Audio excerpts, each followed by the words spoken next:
আসসালামু আলাইকুম। সমস্ত দিকে ফিরে নিয়ে এসেছি পবিত্র কিতাব দিনে ইলাহি। এই কিতাব হচ্ছেন খোদার গোপন রহস্যের কিতাব। এই কিতাবের লেখক হচ্ছেন হজরত রিয়াজ আহমদ গরসে। হজরত রিয়াজ আহমদ গরসে তিনি যিনি হলেন ইমাম মেহদী আলাইহিস সালাম, কলকি আবদার এবং মাসিয়া।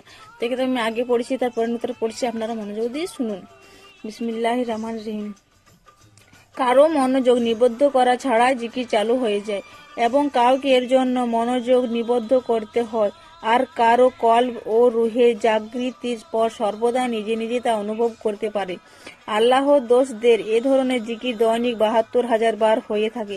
অপরদিকে খোদা প্রেমিকদের ১,০০,০০০ বার পর্যন্ত হয়।